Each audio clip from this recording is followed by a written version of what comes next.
말씀 보겠습니다. 사무엘하 7장 1절에서 17절까지 말씀 한 절씩 기록하겠습니다. 사무엘하 7장 1절에서 17절까지 말씀입니다. 여호와께서 주위의 모든 원수를 묵찌르사 왕으로 궁에 평안히 살게 하신 때에 왕이 선지자 나단에게 이르되 볼지어다 나는 백합 궁에 살거늘 나단이 왕께 아뢰되 여호와께서 왕과 함께 계시니 마음에 있는 모든 것을 행하소서 하니라. 가서 내 종 다윗에게 말하기를 여호와께서 이와 같이 말씀하시되 내가 나를 위하여 내 살집을 건축하겠느냐. 내가 이스라엘 자손을 애굽에서 인도하여 내던 날부터 오늘까지 집에 살지 아니하고 장막과 성막에 있으나니 이스라엘 자손과 더불어 다니는 모든 곳에서 내가 내 백성 이스라엘을 먹이라고 명령한 이스라엘 어느 지파들 가운데 하나에게 내가 말하기를 너희가 어찌하여 나를 위하여 백향목집을 건축하지 아니하였느냐고 말하였느냐. 그러므로 이에 내 종 다윗에게 이와 같이 하라. 만군의 여호와께서 이와 같이 말씀하시기를 내가 너를 먹지 않고 남의 다른 데에서 세려다가 내 백성 이스라엘의 주권자로 삼고 내가 가는 모든 곳에서 내가 너와 함께 있어 내 모든 원수를 내 앞에서 멸하였은즉 땅에서 위대한 자들의 이름같이 내 이름을 위대하게 만들어 주리라. 내가 내 백성 이스라엘을 위하여 언것을 정하여 지표를 심고 그를 거주하게 하고 다시 심기 착한 종류도 전에 내가 사사에게 명령하여 내 백성 이스라엘을 다스리던 때와 같이 아니하게 하고 너를 모든 원수에게 벗어나 편히 쉬게 하리라. 여호와가 또 내게 이르노니 여호와가 너를 위하여 집을 짓고 예수 안에서 조선들과 함께 이르기 위해 내가 내 몸에서 나를 찍을 때를 위해서 그가 나를 공부하게 하리라. 그는 내 이름을 위하여 집을 건축할 것이요 나는 그의 나라 왕위를 영원히 경고하게 하리라. 나는 그의 나라 왕이되고 그는 내 아들이 되리니 그가 만일 죄를 범하면 내가 사람의 인생의 채찍으로 승리하게 하리라. 내가 내 앞에서 물러나게 한 사울에게서 내 은총을 빼앗은 것처럼 그에게서 빼앗지는 아니하리라. 내 밑과 내 나라가 내 앞에서 영원히 공존되고 내 영광과 영원히 함께 보겠습니다. 나단이 이 모든 말씀과 이 모든 계시대로 다윗에게 다윗의 하나님, 언약의 하나님이라는 제목으로 함께 고백합니다. 그렇기 때문에 우리 다윗의 하나님께서 우리와 동행해 주신다는 것을 깨달아야 합니다. 하나님은 항상 약속으로, 하나님께서 언약으로 우리와 동행하고 계심을 늘 상기시켜 주시고 기억하게 하십니다. 한국교육개발원에서 교육에 대해서 여론조사를 했습니다. 여기 보면 자녀 교육 성공의 의미란 자녀들이 어떻게 했으면 성공했었나요? 성공의 의미가 무엇입니까? 라고 부모님에게 물어보았습니다. 그러자 많은 대답들이 있었는데 여기 보시면 2010년도쯤에 그때쯤에는 여기 보시면 인격을 갖춘 사람 그리고 명문대에 들어간 사람 좋은 직장에 취직한 사람이라는 것에 중점을 두면서 우리 자녀들이 이런 사람이 되면 성공하겠다라고 얘기했습니다. 여기 보시면 인격을 갖춘 사람이라는 것은 대부분 2010년대나 2016년이나 2021년이나 다 동일하게 같은 마음인 것 같습니다. 우리의 자녀들이 동일하게 정직하고 바른 사람이 되는 거죠. 그리고 사회적으로 성공하기 위해서는 명문대학교를 가야 되고 좋은 직장에 취직해야지만 그렇게 성공했다라고 느꼈다고 합니다. 2016년도가 되니까 조금은 바뀌었습니다. 2016년도가 되니까 여기 보시면 명문대는 조금 줄어들고 직장의 취직이 좀 늘고 그리고 하고 싶은 일과 경제적인 반면이 조금 늘어난 것을 보게 됩니다. 다른 무엇보다도 안정된 직장, 자녀들이 좋은 취직 자리를 얻으면 성공했다라고 부모님들은 느낀다고 합니다. 요 근래는 어떨까요? 코로나 이전부터 많은 것이 바뀌었는데 2021년부터는 조금 더 많이 바뀌었습니다. 인격을 갖춘 사람은 그대로 대부분 많지만 직장을 취직했던 사람이 조금 줄어들고 여기 보시면 하고 싶은 일, 좋아하는 일을 하게 되었을 때에 성공의 의미를 깨닫게 됐다라고 말하고 있죠. 이런 것을 좀 표로 보면 이렇게 나왔습니다. 표를 한번 좀 지어주시면 죄송합니다. 제가 이걸 넣는다는 걸 깜빡했습니다. 표를 잠깐 보시면 이렇습니다. 그리고 2019년부터 자녀가 하고 싶은 일 그리고 좋아하는 일을 하게 되는 것이 늘어나는 것을 보게 됩니다. 여기 보시면 한번 잠깐만 기다리시면 되겠습니다.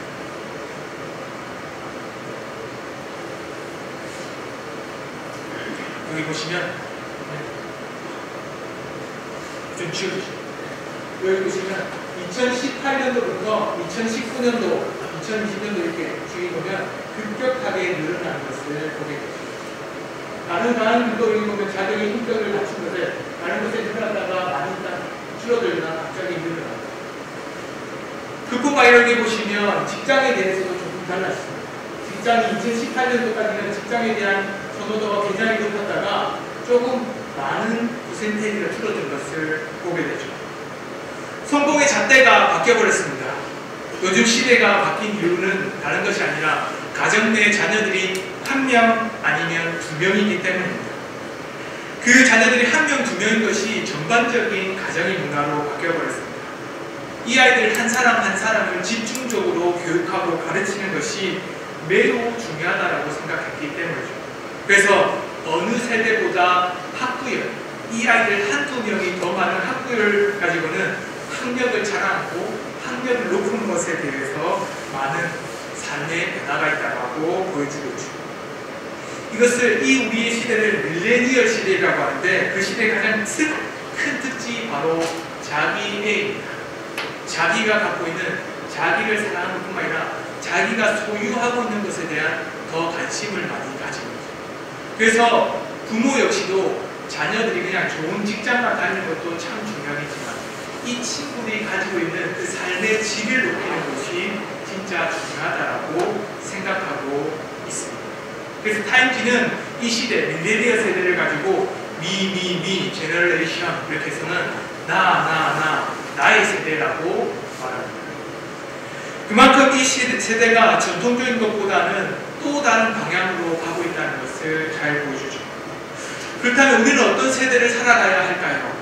이 세대는 나를 중심으로 살아간다고 말합니다. 내가 즐거우면, 내가 기쁘면 이 세대는 좋은 세대라고 말하고 있습니다. 우리는 어느 세대를 살아가고 있습니까? 우리는 어제도 하나님의 세대로 살아가고 있고 오늘도 하나님의 세대로 살아가고 있고 내일도 당연히 하나님의 세대로 살아갈 것입니다. 그러니 나의 세대가 아니라 하나님의 세대로 살아가는 것이 우리의 세대가 되어야 되죠. 하나님은 그렇기 때문에 하나님의 자녀들에게 약속을 주십니다. 어제와 동일하게 오늘도 동일하게 내일도 똑같은 동일한 은혜를 주실 것을 믿기 때문에 모든 세대 가운데 하나님의 중심으로 살아가야 된다는 약속을 주셨고 그 약속대로 우리도 살아가고 있습니다. 그만큼 이 약속은 하나님부터 세워지는 다윗 왕궁에도 동일하게 주어졌습니다. 다윗 왕궁에게도 하나님은 그 시대가 지나고 세대가 지나고 상경과 삶이 변할지라도 하나님의 중심으로 세워진 약속이 있다고 우리에게 분명히 말씀하고 있습니다. 그렇게 해서 우리가 깨달아야 될 것이 있습니다. 그것은 바로 다윗이 정말로 원했던 것은 무엇인가? 그리고 다윗을 통해서 하나님께서 정말로 원하셨던 것은 무엇인가를 살펴볼 필요가 있습니다. 다윗은 평안한 시대를 누렸습니다. 하나님께서 적을 모두 다 무찔러 주시고 평안한 가운데 이스라엘 왕이 되게 하심으로 말미암아서 궁전의 왕궁에 머물게 되었습니다. 다윗이 백한목이라고 하는 아주 좋은 재료로 자신의 왕궁을 딱 세워지고는 그 앞에 있었던 하나님의 언약궤가 있는 성막을 보았을 때 마음에 굉장히 질림을 받았습니다. 하나님은 저렇게 초라한 곳에 머물러 있는데 나는 이렇게 화려한 곳에 있을 수 있는가라고 생각했죠. 그때 나단 선지자를 불러서는 하나님의 집을 짓겠다라고 말했습니다. 나단 선지자 역시도 다윗이 여호와 하나님께서 함께 하심으로 당신이 원하는 대로 모두 다 행하소서라고 얘기했습니다. 우리가 보면 다윗이 하고 싶었던 하나님의 전, 하나님의 집을 짓는다는 것이 매우 아름답고 놀라운 일처럼 보입니다. 그럼에도 불구하고 하나님은 거절하시죠. 하나님께서 거절하신 이유가 있었습니다. 그것은 바로 이 성전과 집이 중요한 것이 아니라 하나님이 우리와 동행하고 계시다는 것을 깨닫게 하기 위해서입니다. 다윗은 떠돌이 생활을 했습니다. 그 떠돌이 생활 속에서도 하나님께서 함께 하셨고, 또한 정착한 시대에서도 하나님께서 함께 하셨고, 또한 다윗이 머물고 있는 그 땅, 다윗이 죽음 이후에 있을 모든 왕의 세대까지도 하나님께서는 동행해 주시겠다라는 약속을 해주신 거죠. 그래서 하나님께서 준비하셨던 그 약속은 첫 번째였습니다. 하나님이 동행해 주시겠다는 약속입니다. 하나님은 다윗에게 허락하지 않으셨습니다. 하나님의 집을 짓는 것을 거절하셨죠. 그 이유는 다른 것이 아니라 이렇게 얘기하고 있습니다. 같이 한번 읽어보겠습니다. 시작. 나는 백성들을 그래서 그레날부터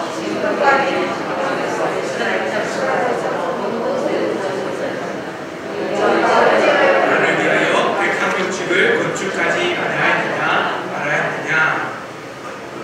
하나님께서 성전을 짓지 말라고 한 이유가 있습니다. 하나님의 성전을 한 번도 요구한 적이 없기 때문입니다. 다윗이 요구했지 하나님은 요구한 적이 없습니다. 애국에서 나온 날부터 지금까지 이스라엘 백성들과 하나님은 함께 동행해 주셨습니다. 하나님은 다윗을 향해서 나의 종, 내 종이라고 말씀하시면서 이렇게 말씀하셨죠. 내가 장막과 성막 안에서 다니면서 너희 이스라엘 백성들과 함께 동행했다라고 말씀하십니다. 성막은 하나님이 이스라엘 백성들이 어느 곳에 가는 곳마다 하나님께서 동행했다는 것을 보여주는 실체였습니다. 강야의 곳곳마다, 그 물이 없는 그 곳곳마다, 대적이 머물고 있는 그 곳곳마다, 가는 곳곳마다 하나님은 우리의 눈앞에 하나님이 계시다는 것을 장막과 성막으로 보여주셨습니다. 언제든지 너희들과 고난이 있을 때도 함께했고, 또한 고통의 울부짖을 때도 함께했고, 그뿐만 아니라 그들이 부르짖을 때도 너와 함께 동행하고 있다고 우리에게 분명하게 말씀하고 계십니다. 하나님은 성막을 통해서 우리에게 말씀하고 싶은 것이 있습니다. 다윗에게 집을 짓겠다라고 하는 그 다윗에게 이 성막을 통해서 하나님께서 정말로 하고 싶은 말이 있습니다. 그것은 바로 어디에 가든지 무엇을 하든지 내가 늘 동행했고 너희보다 앞장서서 너희를 보호하고 있었다라고 말씀하시는 거죠. 이는 우리에게 큰 은혜가 됩니다. 다윗은 자기가 갖고 있었던 가장 큰 힘과 능력으로 하나님의 집을 지으려고 했습니다. 왜냐하면 그것이 바로 이스라엘 백성들에게 가장 큰 복, 다윗 왕국에서 가장 큰 은혜라고 생각했기 때문입니다. 그뿐만 아니라 그것이 하나님께 드리는 감사의 첫 번째 일이라고 생각했기 때문입니다. 그러나 하나님은 우리에게 말씀하십니다. 하나님 우리에게 다시 한 번 더 말씀하시죠. 내가 너희가 요구하는 것이 아니라 내가 너희와 동행하기를 요구한다. 하나님 우리에게 말씀하십니다. 하나님 우리가 부르짖기도 전에, 하나님 우리를 찾기도 전에, 하나님께 우리가 하나님께 감사를 표하기도 전에, 그리고 하나님께 우리가 무엇인가 해야 되겠다는 마음을 일으키기도 전에 하나님은 우리와 동행하셨고 우리를 지켜주셨습니다. 하나님은 결코 우리를 놓은 적이 없으셨고 항상 동행하여 주시면서 그 대적들 앞에, 그 대적들이 서기도 전에 하나님은 우리를 앞장서 계셨습니다. 그런 말미암아서 하나님께서 우리에게 주신 것은 하나님이 우리와 동행하고 계시다는 것을 알게 하려고 하신 거죠. 그뿐만 아니라 하나님께서 우리에게 분명한 것을 말씀하고 계십니다. 하나님이 지도자가 되셔서는 우리를 인도하신다는 거죠. 세상 그 누구보다 하나님의 자녀들보다 먼저 앞장서서는 그들의 인도자가, 하나님의 백성의 인도자가 된다라고 말씀하십니다. 그래서 보면 7절의 말씀 보면 이스라엘 자손과 더불어 다닌 모든 곳에서 내가 내 백성 이스라엘을 먹이려고 명령한 이스라엘 어느 지파들 가운데에 하나에게 내가 그 성전을 지으라고 말하지 않았다라고 말합니다. 이 말을 이해하려면 무슨 말이지라고 생각이 듭니다. 그런데 하나님은 하고 싶은 말이 있죠.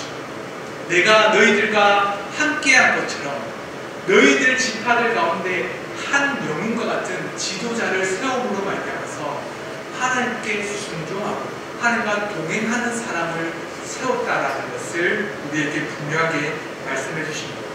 하나님은 그 지도자들을 말미암아서 하나님의 뜻을 따라서 순종하고 동행하는 그 사람을 통해 그 이스라엘 백성들이 하나님의 길로 나오도록 만드신 거죠. 이스라엘을 명령했던 그 하나님의 백성들, 그 지도자들이 순종할 때에 그 이스라엘 백성들이 그 명령에 따라서 순종하면서 나아갑니다. 이스라엘 백성들 가운데 그 지도자들이 두려움과 떨림으로 하나님을 등지고 불안과 불만으로 불평을 원망했을 때 이스라엘 백성들은 동일하게 그 지도자를 따라서 원망과 불평을 이어갔습니다. 하나님은 그 지도자들을 통해서 함께 동행하고 있다는 것을 분명하게 보여주십니다. 다윗은 왕궁에 거하면서 이스라엘 백성들을 향해서 외쳤을 것입니다. 하나님이 우리와 함께 하시기를 바란다. 그 말씀 가운데 하나님께서는 더 덧붙여서 말씀하십니다. 내가 이미 너희와 동행하고 있습니다. 하나님 우리에게 말씀하시고 싶은 것이 우리의 분명히 있습니다. 우리가 깨달아야 될 것이 하나 있죠.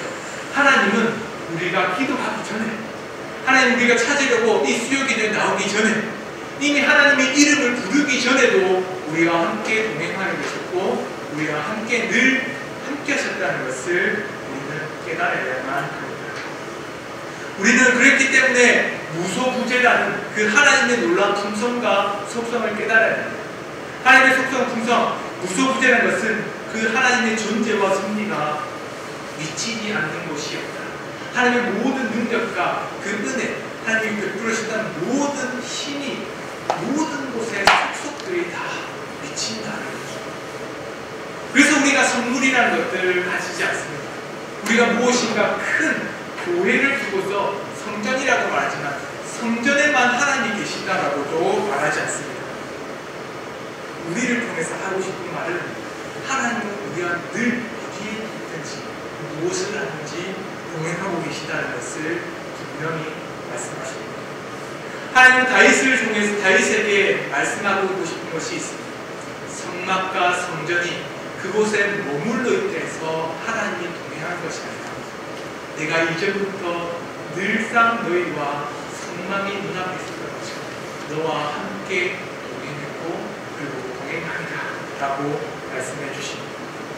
하나님은 또한 우리에게 말씀하고 싶은 것이 있습니다. 하나님이 안정을, 하나님께서 은혜를 베풀어 주신다라고 우리에게 분명히 말씀하십니다.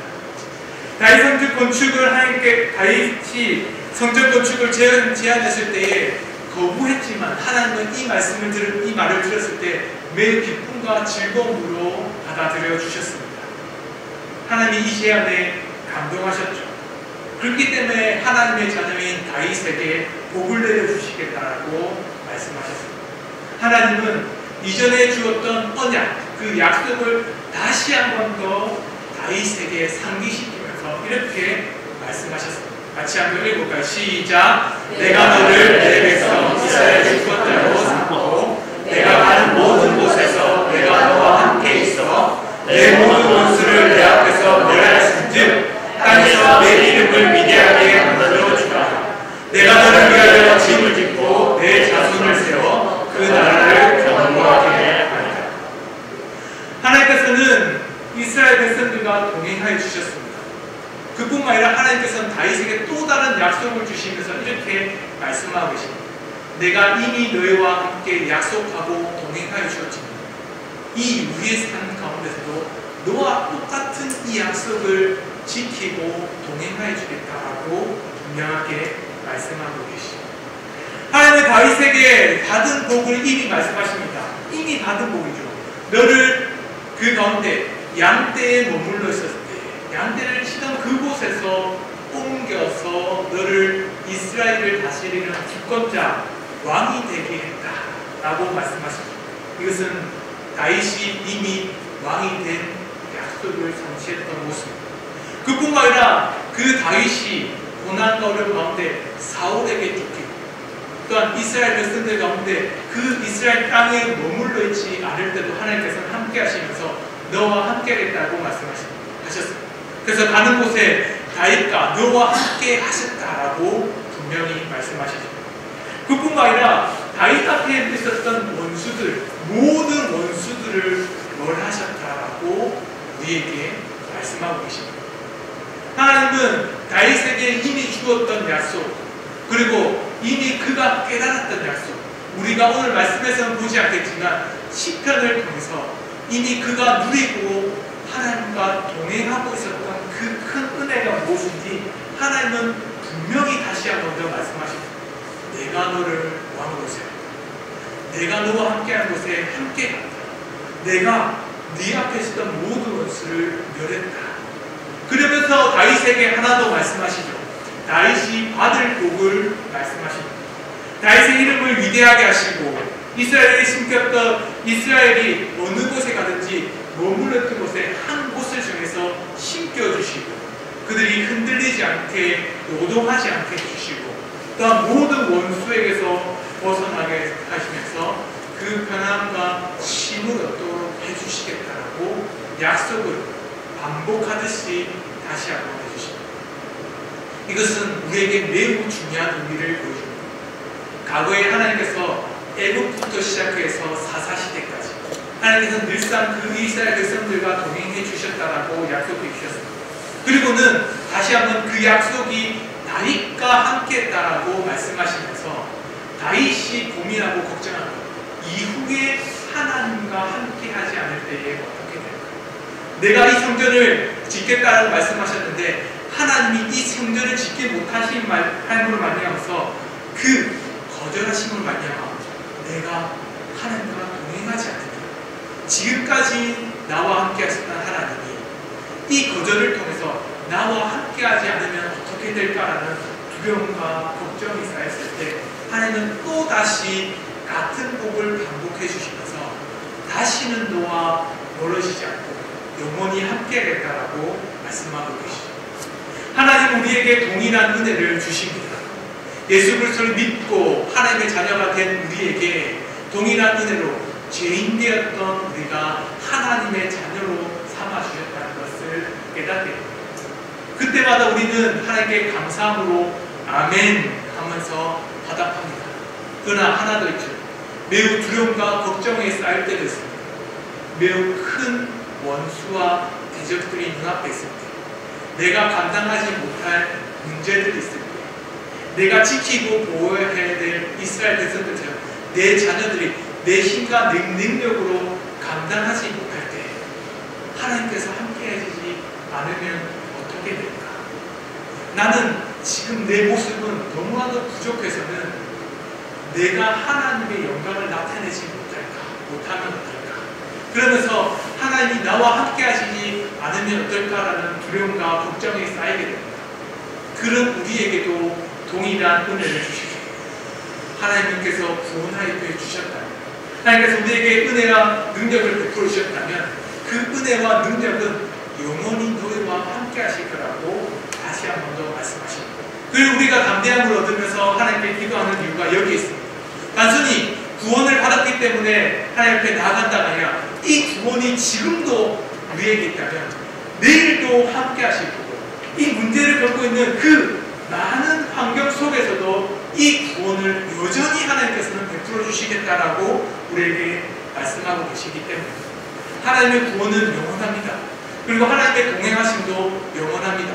하나님께서는 우리가 걱정과 근심 속에 쌓이기보다는 오히려 평안과 안정을 누리기 하기 위해서 찾아와 주시고 동행해 주시겠다고 말씀하십니다. 그러니 너무 근심 걱정하지 맙시다. 너무나 고민하지 맙시다.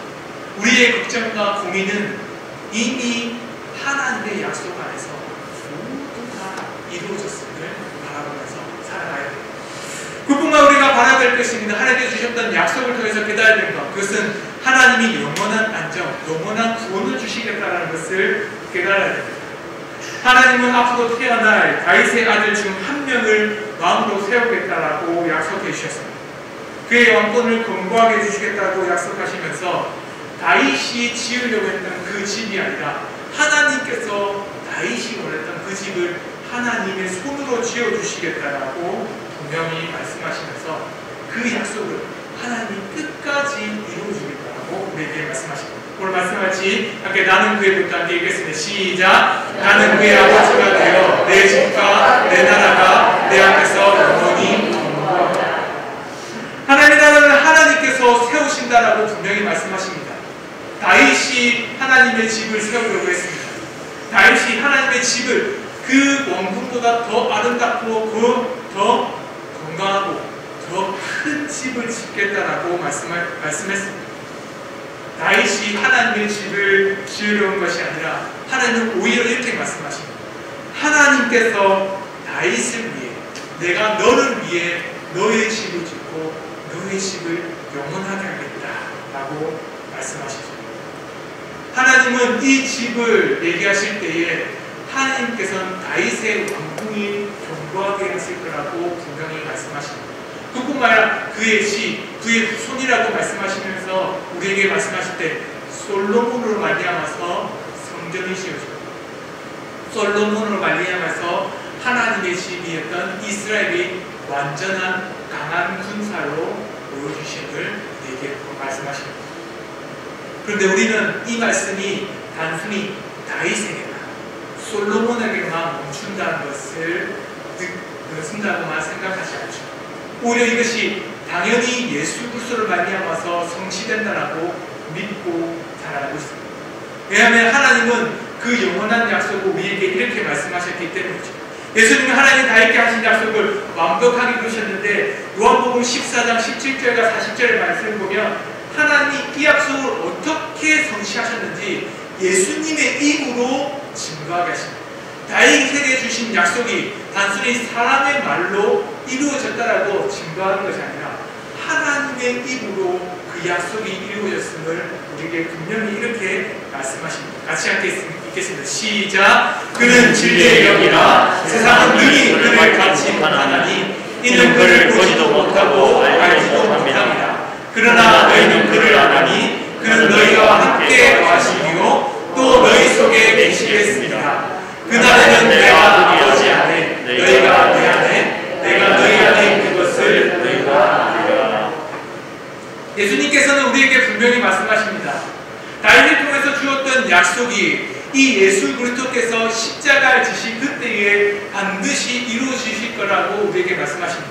그 약속은 내가 너 안에 너가 내 안에 있을 때에 이루어지는 하나님의 이름이 창대케 되는 그 이름, 바로 예수 그리스도의 이름으로 말미암아서 이루어진 은혜라고 분명히 말씀하십니다. 그런데 이것을 더 중요한 날, 그날에라고 하시면서 우리에게 말씀하시죠. 다윗의 때는 다윗은 하나님의 때, 미래의 때, 먼 미래의 때 이렇게 얘기하면서 자신이 알지 못하는 후손의 때라고 말씀하면서 그때가 언젠지 모르는 그때에도 하나님이 약속해 주신 것에 감사했습니다. 그런데 예수님은 모르는 때가 아니라 그날에 라고 하시면서 분명한 날을 지칭해 주셨습니다. 그날이 바로 하나님의 자녀들이 구원받는 날. 예수님께서 십자가의 지심으로 말미암아서 죽음에서 부활하신 날. 그 부활을 믿고 의지한 자들이 성령의 충만함을 받는 날.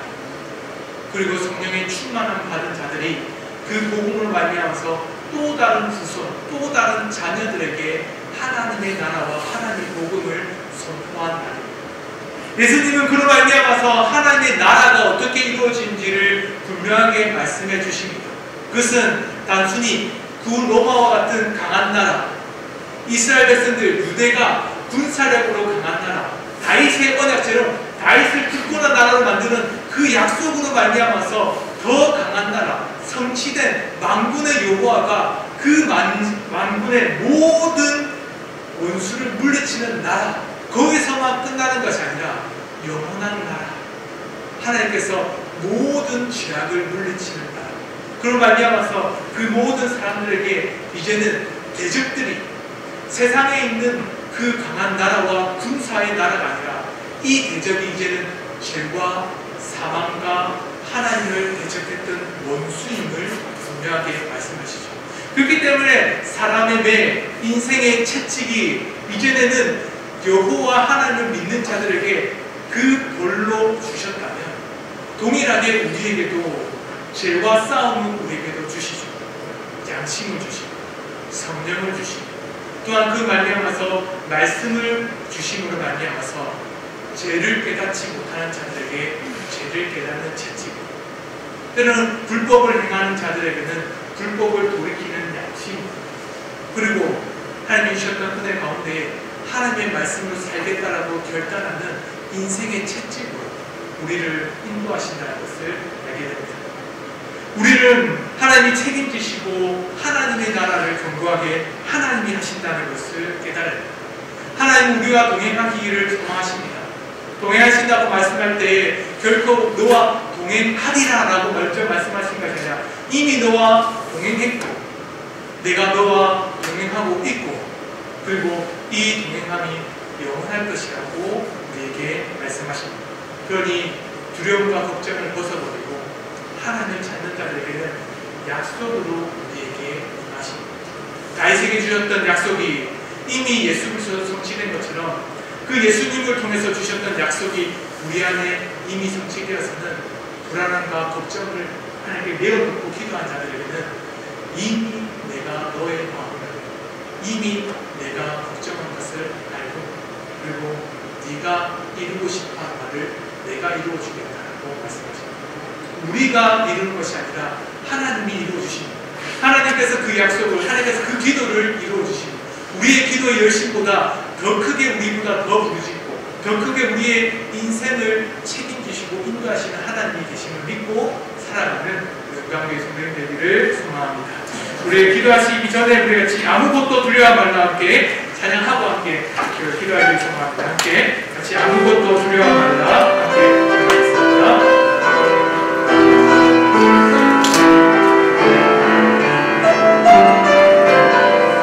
아무것도 두려워 말라.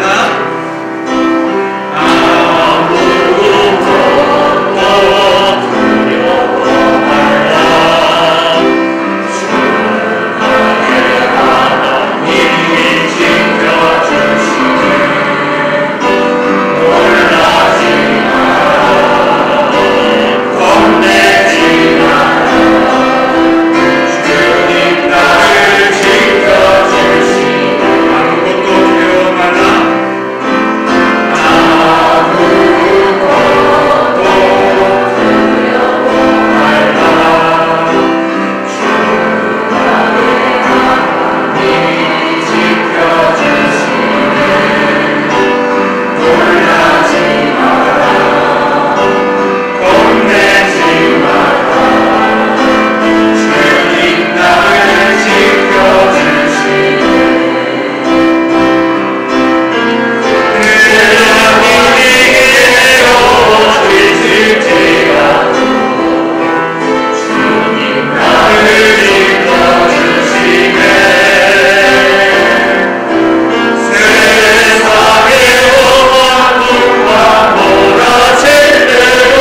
한번 외치고 기도하겠습니다.